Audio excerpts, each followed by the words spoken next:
used a clean data set titled WeatherAUs Process CSV. It contains 52,817 weather observations collected from multiple Australian locations. Out of the 89 original attributes, we focused on the first 22 features, excluding the target variable rain tomorrow. These include both numerical and categorical that we one-hot encoded, like wind direction and rainfall categories. So the biggest advantage here is that the data set was already encoded.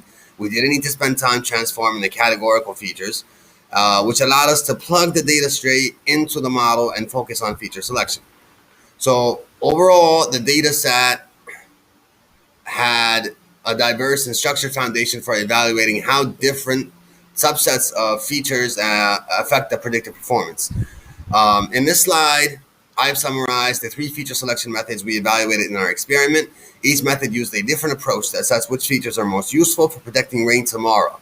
So the first is select K-best, which uses F class if, a type of ANOVA F-test, to score each feature independently. It's a fast and reliable univariate method that identifies variables most statistically associated with the target.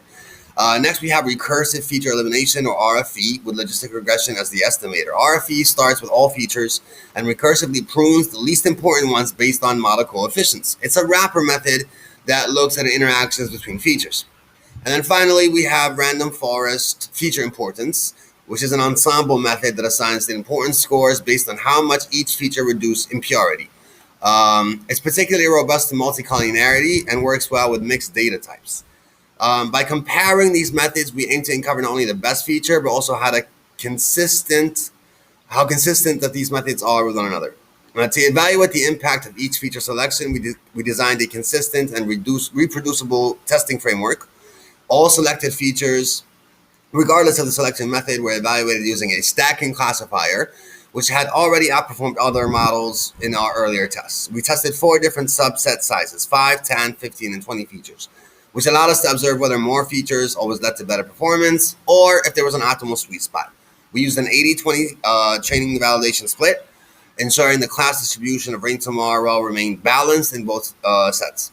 Our primary performance metric was F1 score because the data set had some degree of class imbalance. A simple accuracy score can be misleading. So we monitored accuracy, but only optionally to calculate the OC-ROC and support our analysis. This consistent setup allowed us to fairly compare the outputs of each feature selection method.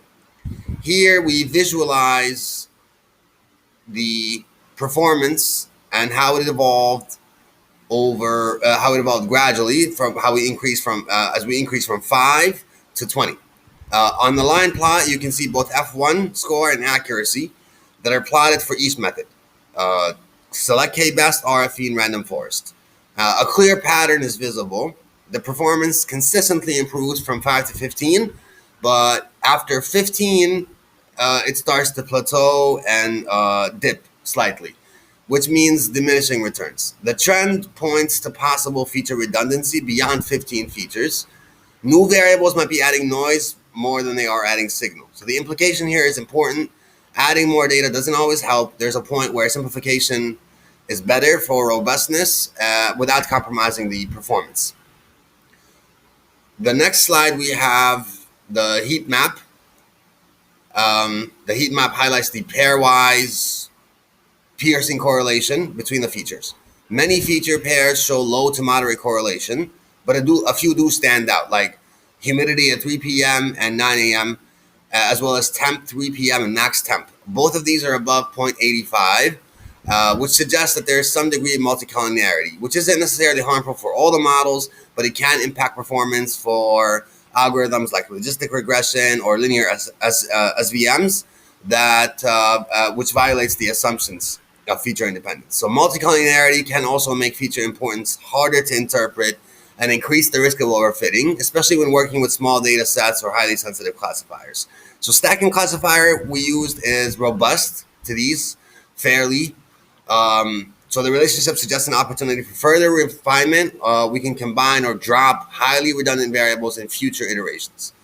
In summary, the heat map not only validates some intuitive patterns in the weather data, but also highlights potential directions for deeper optimization.